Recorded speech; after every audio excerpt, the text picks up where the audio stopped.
Minang Laila Minang Suang, yang artinya halo lur, gimana kabar kalian semua? Kembali lagi di segmen ingatan horor. Nah, seperti biasa, bagi yang belum tahu nih, apa sih ingatan horor gitu? Apa sih? Nah, saya kasih tahu nih lur, bahwa ingatan horor adalah segmen yang dimana kita akan menceritakan kisah horor yang dialami sama dulur-dulur kita semua lur. BTW dulur itu saudara lur. Nah, bagi kalian yang mau kirim nih kisah horor, bisa kirim lewat email di deskripsi lur. Oke, dan kisah kali ini saya akan menceritakan seorang pemuda lur yang hilang selama 3 tahun di pantai selatan. Nah, dan apakah pemuda ini bisa kembali lagi ke alam manusia? Kita langsung aja masuk ke videonya lur. Check it out. Di pantai selatan ada seorang pemuda lur yang sedang panik nih karena temannya tuh terbawa sama ombak pantai. Pemuda yang panik tersebut bernama Ijai. Nah, Ijai ini yang sedang panik pun lari tuh menghampiri dua temennya lagi yang bernama Samsul dan Rahmat. "Sul, Mat, si Angga hilang," kata si Ijai lur dengan emosi yang gak karuan. "Si Angga hilang kenapa sih, Jai? Ngomongnya santai dong, coba pelan-pelan," kata si Samsul ke si Ijai. Lalu Ijai pun menarik napas nih sambil menceritakan bahwa Angga hilang terbawa ombak pantai ini lur saat sedang bersama Ijai bermain di tepi pantai. Nah, lalu mereka bertiga pun melaporkan kejadian tersebut kepada penjaga pantai. Penjaga pantai yang melihat mereka bertiga panik pun menanyakan maksud kedatangan mereka. Ada apa gitu? Hei, kalian tenang, jangan buru-buru lari kayak begitu, kayak dikejar setan aja. Emang kenapa sih? Tanya si bapak penjaga pantai lur. Nah, akhirnya si Ijai pun ngejelasin nih. Jadi gini pak, tadi saya sama teman saya yang bernama Angga sedang main di tepi pantai. Tapi ketika kami bermain, saya orang yang pertama sih pak yang mendengar suara aneh seperti ombak yang mau datang gitu. Tapi saya malah menghiraukan suara itu.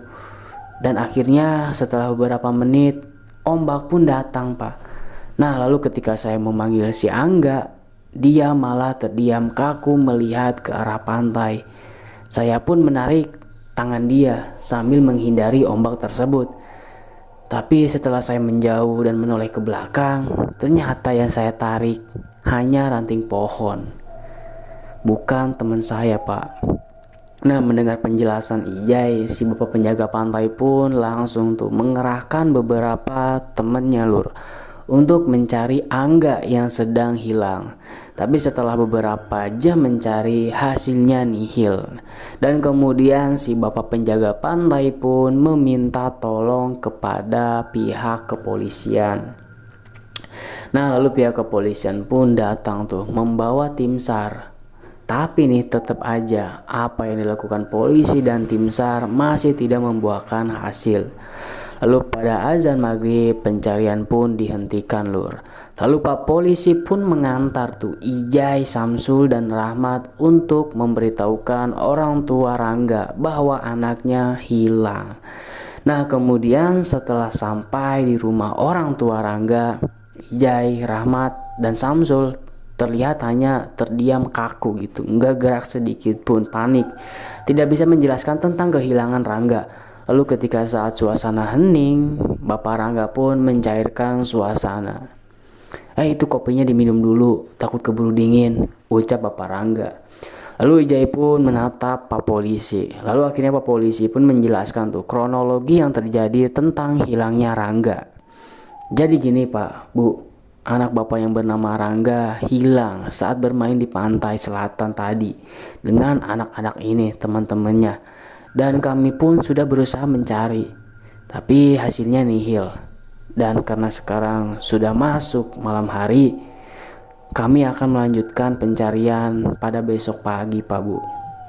Nah, di situ Ibu Rangga pun shock lah dan nangis. Sedangkan bapaknya tuh berusaha terlihat tetap tenang. Lalu setelah itu Pak Polisi pun mengantarkan Ijai, Samsul, Rahmat ke rumah mereka masing-masing lur. Nah, dan Ijai pun disuruh bapaknya untuk makan dulu nih lur. Tapi Ijai menolaknya. Ia ingin langsung tidur, ucap Ijai. Nah lalu ketika subuh tiba, ibu Ijai yang sedang memasak di dapur, ia ini mendengar suara bising dari kamar Ijai. Yang ternyata ketika dicek, Ijai ini sedang mengigau. Bukan, itu bukan salahku, suara Ijai yang sedang mengigau.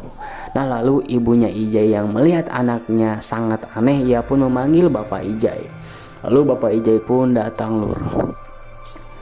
Coba kamu pegang dahi Ijai, panas enggak? Kata bapak Ijai menyuruh ibunya. Iya pak, panas. Terus gimana ini? Nah lalu bapak Ijai pun mengambil gerobak yang ada di dapur. Lalu ia pun mengendongkan Ijai dan menaruhnya ke gerobak yang sudah tua tersebut, Lur. Nah lalu mereka pun membawa Ijai ke rumah Pak Mantri. Lalu setelah disuntik dan dikasih obat, Ijai pun berhenti mengigau. Tapi ia tetap aja berontak sambil tidur, seperti orang menolak sesuatu, Lur. Lalu bapak Ijai pun memanggil Rahmat dan Samsul. Nah Samsul pun menjelaskan nih tentang hilangnya Angga di pantai selatan. Nah mendengar hal itu, Pak Mantri pun langsung tuh mengumumkan ke seluruh kampung tentang hilangnya Angga di pantai selatan, Lur. Lalu setelah itu Ijai yang masih berontak, Pak Mantri pun menyarankan untuk membawa Ijai ke rumah sakit. Lalu udah tuh Ijai pun dibawa ke rumah sakit. Tapi Lur, pihak rumah sakit pun bingung nih, karena tidak ada tanda-tanda penyakit di tubuh si Ijai ini. Bapak dan ibu Ijai yang bingung pun akhirnya memutuskan untuk memanggil kiai di kampungnya, Lur. Nah kemudian setelah beberapa saat kiai itu pun datang ke rumah sakit. Jadi gimana pak, anak saya ini, dia kenapa sih pak Kiai? Ucap bapak Ijai. Sukma dia sedang berusaha menarik sesuatu pak, tapi dia kesusahan menariknya, kata pak Kiai menjelaskan, Lur. Terus saya harus gimana pak Kiai? Tanya bapaknya Ijai. Gini aja pak, kalau ibu Ijai ini bersedia melakukan apa yang saya suruh, nanti saya minta tolong carikan daun pisang emas dan sapu lidi yang sudah lama dipakai pak. Minimal sudah 7 tahun dipakai. Tapi kita nggak bisa lakukan di rumah sakit pak, harus di tempat lain, kata Pak Kiai, Lur.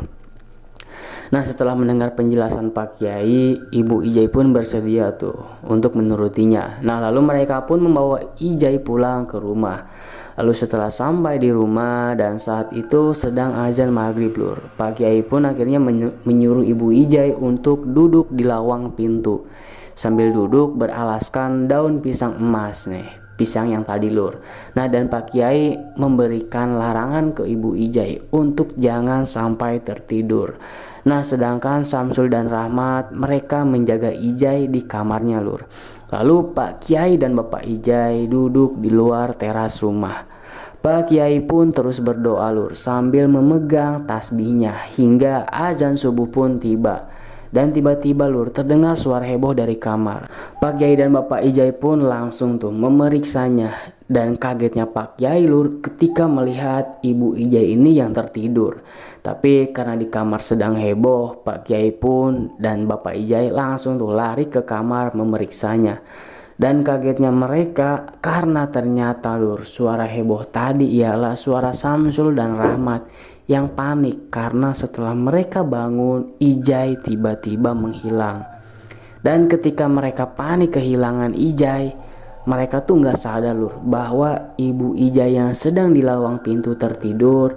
Dan tiba-tiba ibu Ijai terbangun dengan mata yang merah dan tubuhnya tuh pucat, berjalan tanpa alas kaki. Nah di subuh itu ibu-ibu yang ingin belanja ke pasar menyapa ibu Ijai yang sedang berjalan dengan tatapan kosong. Tapi mereka dihiraukan begitu aja, Lur, oleh ibu Ijai. Ih kenapa ya? Biasanya Bu Ratna gak gitu loh, ucap ibu-ibu menanyakan ke ibu-ibu di sampingnya. Nah lalu di sisi lain Pak Kiai dan yang lainnya panik, Lur, ketika melihat ibu Ijai yang tidak ada di lawang pintu, hilang juga bersama si Ijai ini. Nah mereka pun mencari ke seluruh wilayah kampung, tapi tidak menemukan Ijai dan ibunya. Nah para ibu-ibu yang baru pulang dari pasar pun nanya, Lur, Pak Kiai sedang cari apa? Ucap ibu-ibu yang baru pulang dari pasar. Saya sama yang lain sedang cari Ijai dan ibunya. Apa kalian lihat? Kata Pak Kiai. Tadi sih saya lihat Bu Ratna jalan ke arah pantai selatan, Pak. Sedangkan Ijai saya nggak tahu kemana. Mendengar hal itu, Pak Kiai pun memutuskan untuk sholat subuh dulu, Lur. Nah, dan setelah selesai sholat subuh, mereka pun meneruskan mencari Ijai dan ibunya ke arah pantai selatan. Tapi setelah mencari sampai siang, mereka tidak menemukan jejak apapun. Sedangkan di sisi lain, tim SAR dan polisi pun sama, Lur. Mereka enggak menemukan jejak kehilangan Rangga. Tapi salah satu perahu tim SAR yang sedang mencari Rangga di tengah pantai nih, Lur ya, mereka nih melihat ada pergerakan aneh di air. Nah, dan ketika mereka mendekat, ternyata itu adalah Ijai dan ibunya. Lalu tim SAR pun menyelamatkan mereka dan akhirnya dibawa ke tepi pantai. Lalu setelah itu Ijai dan ibunya pun dibawa pulang ke rumah. Nah, setelah sampai di rumah, Bu, sebenarnya apa yang terjadi? Kata bapaknya Ijai, Lur. Jadi gini, Pak, tadi subuh tuh ibu ngelihat Ijai jalan, terus ibu ikutin dia deh. Dan waktu ada ibu-ibu yang manggil juga, sebenarnya ibu tahu, Pak, tapi karena takut kehilangan Ijai, ibu pun enggak membalas sapaan mereka. Dan setelah ibu ikutin Ijai, ternyata tiba-tiba pandangan ibu tuh hitam semua, Pak. Dan ya setelah itu tiba-tiba ibu merasakan banyak tangan. Dan lalu ibu tiba-tiba tiba di tepi pantai. Nah, lalu setelah kejadian itu, Lur, Ijai ini menjadi anak yang pendiam, tapi ia masih melakukan kegiatan seperti biasa, kayak sekolah, ngaji, dan lain-lain, Lur. Nah, sedangkan Angga tetap masih tidak ketemu. Kemudian para warga pun mengadakan acara tahlilan, Lur, untuk si Angga ini. Nah, hari pertama, hari ke-40, hari ke-100, keluarga Angga terus mengadakan tahlilan hingga hari ke-1000 tiba nih. Nah, lalu setelah mengadakan acara tahlilan ke-1000 harinya, Lur, tepatnya 3 tahun setelahnya, tiba-tiba seorang pemuda masuk ke rumah Angga.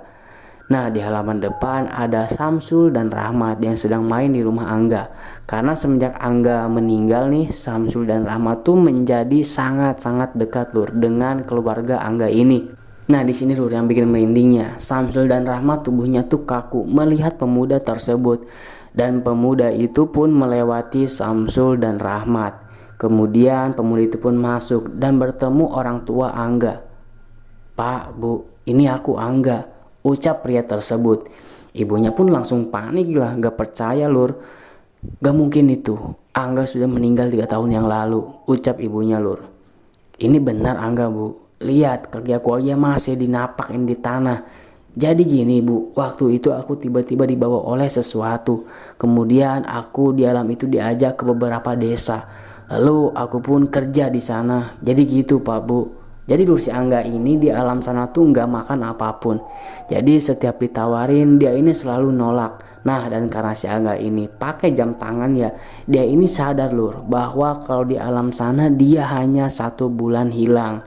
Berbeda sama di dunia nyata yang sudah hilang selama 3 tahun. Dan akhirnya, Lur, Angga pun diantar kembali ke dunia manusia. Jadi gitu, Lur, ceritanya. Nah, dan setelah kejadian itu, si Angga ini udah gak pernah interaksi lagi nih sama warga sekitar, bahkan teman-temannya. Nah, dia ini berinteraksi hanya dengan orang tuanya doang, Lur. Jadi kehidupan sehari-harinya ya hanya ke ladang dan di rumah doang gitu. Dan kalau makan, si Angga ini hanya makan bunga doang, Lur. Itu pun enggak setiap hari. Jadi kalau dia mau makan baru bilang tuh ke orang tuanya. Tamat, Lur. Jadi itulah. Oke, itu dia kisah Angga yang hilang selama 3 tahun, Lur, di pantai selatan. Oke, Lur, sekian kisah kali ini dan seperti biasa hatur nuhun. Sadayana. Bye bye.